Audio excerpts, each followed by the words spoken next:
L'histoire de Hanouka s'est passée il y a à peu près 2200 ans. C'était à l'époque du deuxième Beth Amikdash. Avant l'histoire même de Hanouka, il faut remonter à un siècle avant. Il y a au nord de la Grèce une région qui s'appelle la Macédoine. En hébreu, on l'appelle Mogdon. Il y avait un roi qui s'appelait Philippe. La Grèce était très faible. Et Philippe, dans cette région de Macédoine, était puissant. Il a réussi, avec le temps, à monter une armée solide. Et il s'est emparé de toute la Grèce. Un jour, ce roi Philippe reçoit un cadeau incroyable, un cheval, comme on n'en avait jamais vu dans toute la Grèce. Un cheval robuste, que personne ne réussissait à monter. Voyant cela, le roi Philippe a fabriqué une grande cage en fer où il a mis le cheval. Et il s'est dit, puisque ce cheval, il sert à rien, on peut pas le monter, alors on va lui livrer tous les condamnés à mort. Et chaque fois que quelqu'un était condamné à mort, on le jetait dans cette cage et le cheval le piétinait. Philippe, après de longues années de mariage, a fini par avoir un fils. Et ce fils, tout de suite, on a vu qu'il était spécialement robuste, très brillant, très intelligent, très courageux. À l'âge de 15 ans, ce fils, qui s'appelle Alexandre, est passé devant la cage du cheval. Il a observé le cheval, il a rentré sa main dans l'intérieur de la cage, entre les barreaux, il a caressé le cheval lui a léché la main. Alexandre a ouvert la cage, il a chevauché le cheval et il a paradé partout. Et le cheval était devenu doux comme un poulain.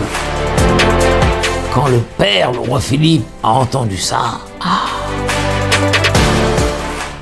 il a compris qu'il avait un fils vraiment exceptionnel et que sûrement ce fils lui succédera à la tête du royaume.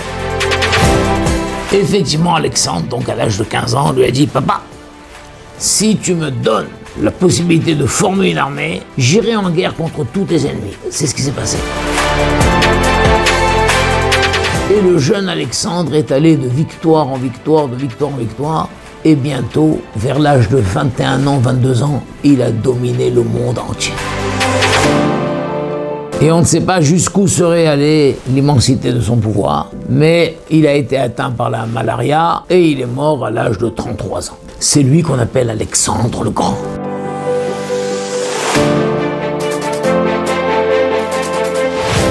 Il est mort sans laisser d'enfant. Sa femme était enceinte, et elle a accouché un garçon après la mort d'Alexandre, après de grandes discussions et tout. Le royaume d'Alexandre a été divisé en 4 parties. Évidemment, pour la possession de la Terre Sainte, de la terre d'Israël, il y a eu beaucoup de guerres, et ça s'est succédé les uns après les autres, etc., jusqu'à ce que, enfin, à une certaine époque, la Eretz Israël a été conquise par une famille, les Séleucides, qui ont régné sur Eretz Israël. 25 ans après la prise de pouvoir des Séleucides sur Israël, est arrivé au poste de roi notre ami, entre guillemets, Antiochus. Voilà, Antiochus qui avait été surnommé Antiochus Épiphane. Alors Épiphane, dans certaines traductions, j'ai vu que Épiphane veut dire le bien-aimé des dieux. Dans d'autres traductions, j'ai vu que Épiphane veut dire l'illustre. Donc Antiochus Épiphane, l'illustre Antiochus, le bien-aimé des dieux. Mais secrètement, dans son dos, on le surnommait Antiochus Épimane. Épimane qui veut dire le fou, car il était tellement orgueilleux que tout le monde le traitait de fou. Entre autres, il voulait qu'on mette sa statue partout. Sa statue partout, et que l'on se prosterne devant sa statue, partout, dans tous les temples, partout. Et c'était une telle exagération que même ses propres serviteurs et tout, mais il est fou. Très tôt, il a tout fait pour attirer d'une manière douce au début les Juifs à adhérer à la culture grecque. Il a forcé personne, mais il a donné beaucoup d'argent. Et tous les Juifs qui étaient attirés, il les a mis à des postes importants, etc. Et il y a eu comme ça énormément de Juifs qui ont cédé et qui ont abandonné la Torah et les mitzvot petit à petit. Et c'est eux qu'on appelle les Juifs hellénistes, hellénisants, et qui se sont emparés de la culture grecque. Ça a été une très grande souffrance pour le clan Israël. À cette époque-là, le Kohen Gadol, c'était Yohanan Kohen. Et lui se battait pour maintenir dans le Beth Amikdash la Kedusha nécessaire. Et lui et les Kohanim étaient parfaits dans le service, dans la Tahara, la pureté. Mais même ça n'a pas duré longtemps. Malheureusement, le Kohen Gadol, Yohanan Kohen Gadol, avait un frère qui s'appelait Yehoshua. Et ce frère Yehoshua a été happé par la culture helléniste. Il a changé de nom. Il s'est appelé Jason, et il a proposé à Antiochus une somme énorme pour être nommé au poste de Kohen Gadol. Et c'est ce qui s'est passé. Jason est devenu le Kohen Gadol. Pendant 3 ans, il a été Kohen Gadol.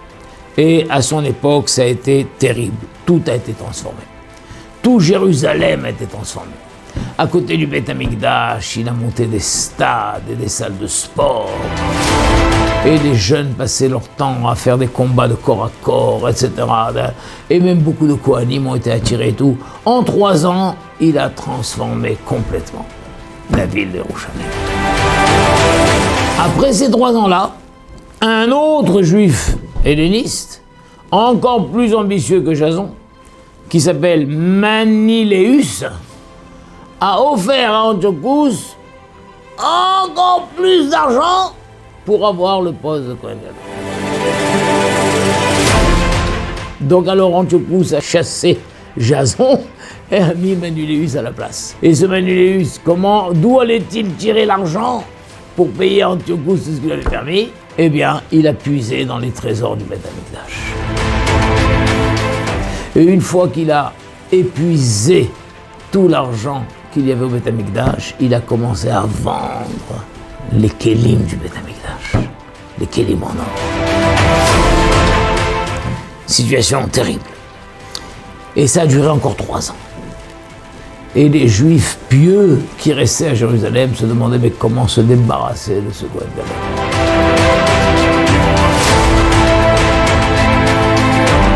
Après 3 ans, l'occasion leur a été offerte, a priori. Parce que Antiochus était parti faire la guerre en Égypte, et la rumeur a couru qu'il a été assassiné là-bas. Donc, profitant de cette rumeur que Antiochus a été assassiné, les Juifs sont venus, ils ont pris Maniléus et ils l'ont éjecté du Beth Amikdash. Malheureusement, la rumeur était fausse. Et à son retour de la guerre d'Égypte, qu'il a perdu d'ailleurs, et Antiochus, il est revenu, il était effondré, vexé, et en passant par Jérusalem, il apprend qu'on a chassé Maniléus. Déjà, il n'avait pas le moral d'Antiochus, mais apprenant ça, il s'est mis dans une colère terrible. Et avec l'armée qu'il avait, ils ont opéré un massacre sur la population de Jérusalem. Plus de 40 000 Juifs ont été tués, massacrés, et les autres 40 000, certains ont été vendus en esclaves, et d'autres ont été emmenés en captivité jusqu'à la Grèce là-bas. C'était terrible. Et à ce moment-là, il a changé d'attitude. Il a changé d'attitude, et l'attitude douce qu'il avait avec les Juifs, où il se contentait de convaincre les Juifs, maintenant ça change. Et c'est là où les premiers décrets terribles ont commencé. Et donc, interdiction du Shabbat, interdiction de la Brit Mila, interdiction du Rosh Chodesh, et tout un tas d'autres décrets terribles les uns plus que les autres. Et il a nommé un de ses ministres, Polypus, chef d'armée. Et ce Polypus s'est chargé de rendre la vie amère à tous les Juifs. Et c'était des périodes où les Juifs ont eu une vie très très dure, partout dans toute la Judée, et spécialement à Yerushalayim. C'est là où ils ont fait les fameuses 13 brèches. Vous savez, là, Midot raconte qu'il y avait un mur autour du Beth Amikdash pour signifier aux Goïm que jusque-là, ils peuvent aller, mais ils ne peuvent pas rentrer à l'intérieur du mur. Les Grecs ont dit, ah bon, on ne peut pas rentrer, mais on fait ce qu'on veut. Et ils ont fait des brèches, 13 brèches. C'est l'histoire, la fameuse histoire des 13 brèches. Et ils sont rentrés au Beth Amikdash, ils ont profané, ils ont mis une avoda zara en plein dans le Beth Amikdash. Ils ont rendu impures toutes les huiles. C'est le début de l'histoire, toutes les huiles. Ils ont brûlé le Sifrei Torah, ça a été terrible. Et c'est là où beaucoup de Juifs ont commencé à s'enfuir dans les montagnes, dans les grottes. Et c'est à cette occasion qu'il y a eu le célèbre épisode de l'assassinat de Elazar. Je ne vais pas revenir dessus, l'assassinat de Hana et de ses 7 fils. C'était une période d'oppression terrible. Jusqu'au moment où un cri de révolte a été poussé et il s'est élevé de la ville de Modi'in. Pour ceux qui connaissent, Modi'in, c'est sur la route entre Bnei Brak et Yerushalayim. Disons, entre Bnei Brak et Yerushalayim, il y a 62 km, 60 km. Au milieu, à 30 km, il y a cette ville qui s'appelle Modi'in. Modi'in, c'est là-bas où habitait qui? Matityahu, le fils de Yohanan Kohen Gadol. C'est là-bas qu'il habitait. Il avait 2 frères. Il avait 5 fils. Et il a dit, jusqu'à quand allons-nous rester comme ça? Petit à petit, il n'y aura plus aucun juif, tout le monde va être massacré. Et il a poussé le cri de révolte. Et il a chargé ses enfants de rassembler le maximum de juifs qui voulaient être prêts à résister aux Grecs. Polypus, en entendant ce début de révolte de Matityahu, est allé lui-même en visite amicale avec un groupe armé, évidemment, quelques soldats, rendre visite à Matityahu. Et il lui a dit, Matityahu, tu es un homme respectable, mais jusqu'à quand vas-tu t'opposer aux lois que notre roi Antiochus? Je t'invite à respecter la loi du pays. Et avant que Matityahu ne puisse répondre, etc., un juif helléniste est sorti du groupe et a dit « Je ne comprends pas que l'on perde du temps à s'adresser avec autant de respect à des révoltés. » Il a apporté avec lui, excusez-moi, un cochon et son épée. Il a coupé la tête du cochon, l'a mise sur un autel. Il y avait un autel au milieu de... et il a pris le cochon et il a commencé à offrir un korban. Alors là, Matityahu n'a pas pu résister à une telle offense. Il a pris son épée et il a coupé la tête de ce juif helléniste et la tête est allée rejoindre la tête du cochon, etc. Et il a retourné son épée. Et dans le coup, il a tué Polypus en personne, il a tué beaucoup de soldats qui étaient là, et des nombreux soldats, et ils ont pris la fuite. Ça a été le premier acte officiel de la révolte juive contre la puissance grecque. Et à ce moment-là, Matityahu a sonné un chauffard, et il a dit « Mil Hashem Elai !» Tous ceux qui sont pour Hachem se joignent à moi. Et il a commencé à former comme ça une petite armée. Il a rassemblé ses enfants, il a nommé chacun à un poste et il a nommé ministre de la guerre le fameux Yehuda. Et Yehuda, sur tous les casques, il a fait inscrire Micha Mocha Ba'elim Hashem, qui est comme toi parmi les divinités Hashem, et les initiales de Maccabi. Et c'est là qu'est née la légende du fameux Yehuda Maccabi. Je ne sais pas le mot légende est juste, parce que légende c'est peut-être quelque chose qui n'existe pas. L'histoire extraordinaire de Yehuda Maccabi. Et ça a commencé, ils ont fait des petites guerres un peu partout, ils ont brisé les autels que les Grecs avaient montés dans tous les différents villages, ils ont repris en main comme ça plusieurs villages autour d'Yerushalayim, il a fait circoncire des milliers d'enfants juifs qui n'avaient pas été circoncis depuis le décret de Antiochus, et ça a duré quelques années jusqu'à ce que Mattathiahu a senti ses vieux jours arriver.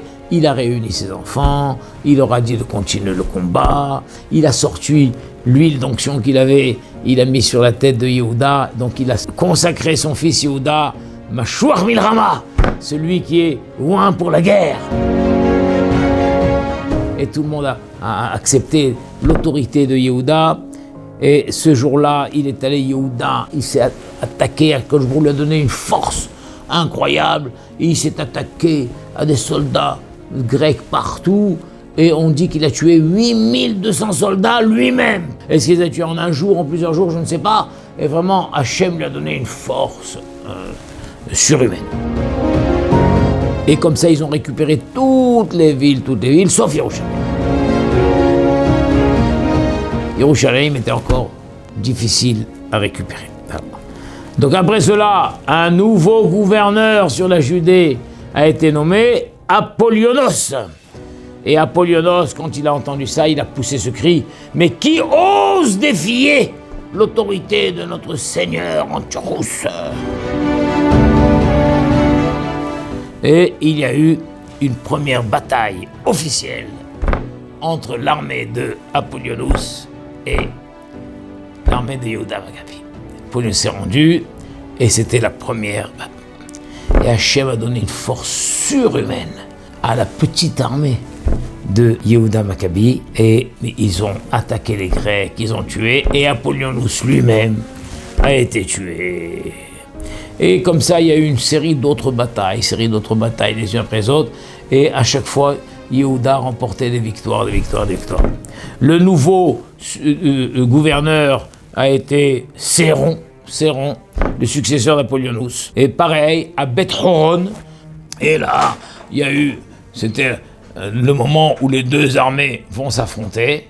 Là, les Juifs ont franchement eu peur devant le nombre de soldats.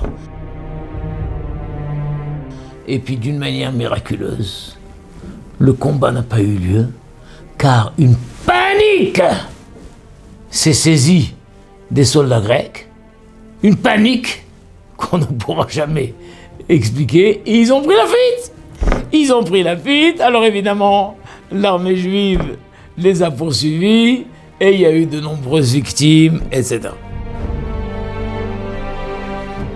Encore un nouveau gouverneur, Lysius, avec une nouvelle guerre, et Lysius, là, l'armée devient maintenant beaucoup plus conséquente, et il s'apprête à écraser la troupe de Yehuda avec 40 000 soldats fantassins et 7 000 cavaliers.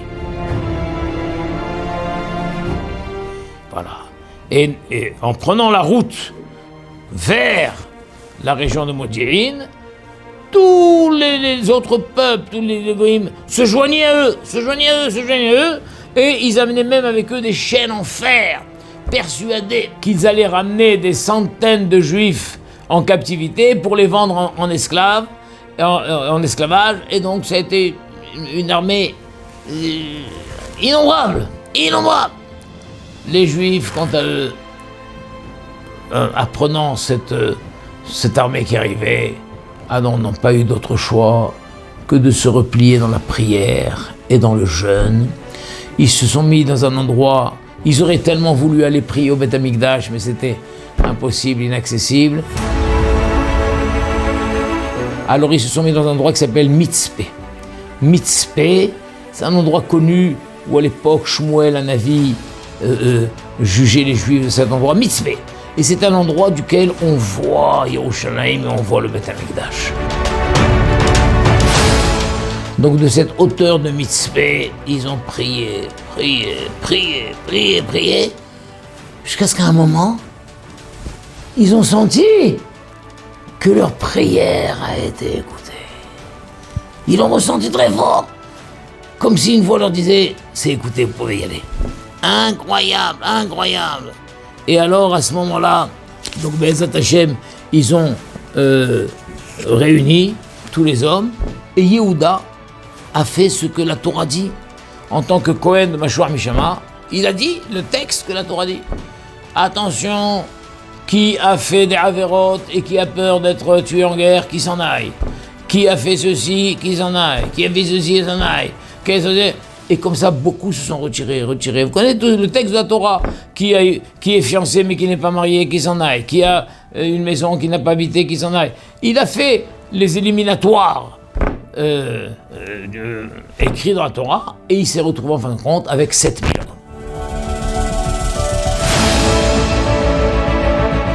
En face d'une armée de 40 000 soldats officiels, de 7000 cavaliers et de milliers d'autres gens qui s'étaient joints à eux. Et alors l'armée grecque s'était séparée en deux camps. Un premier camp qui était chargé d'aller dans les montagnes, rechercher Yehuda et tous ses hommes, et un deuxième camp qui était resté dans la plaine, en réserve.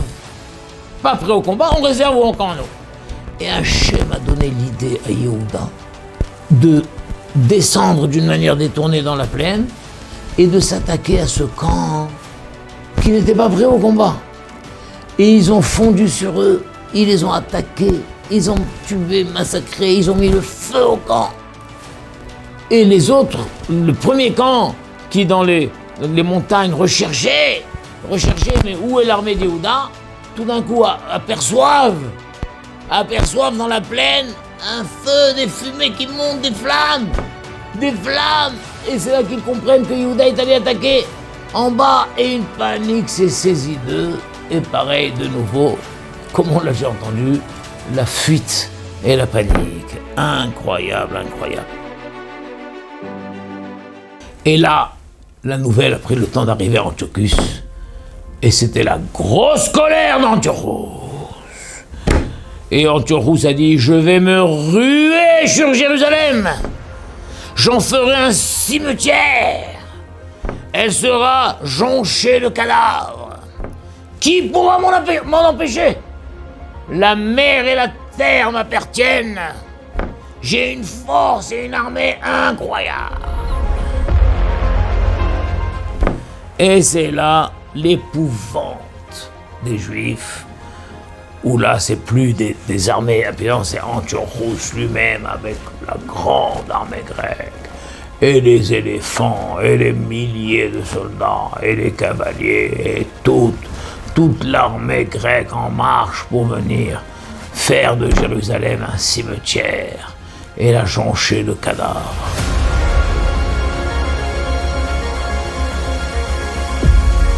Et c'est là qu'il y a eu un miracle incroyable. Un miracle incroyable. C'est que toutes les flèches que les soldats grecs tiraient envers les Juifs se retournaient contre eux et venaient se planter dans leur cœur. Incroyable. C'est pas les Juifs eux-mêmes qui ont dû mener la guerre. C'est les flèches elles-mêmes qui se retournaient contre les soldats grecs. Voilà. Et le propre ministre de Antiochus, qui s'appelait Bagris, c'était le conseiller d'Antiochus, c'est lui qui lui a très conseil, était un homme très intelligent. Le propre ministre d'Antiochus, a été tué. Et donc lorsqu'Antiochus a vu tout cela, que même son ministre a été tué, il a pris la fuite, honteux et déshonoré. La fin d'Antiochus a été terrible. Son char a cogné sur un éléphant, et donc le cheval s'est emballé, le char d'Antiochus est tombé, Antiochus, qui n'était pas souple du tout, il était très très gros, il était immense, Antiochus. Il est tombé lourdement, il s'est cassé les os.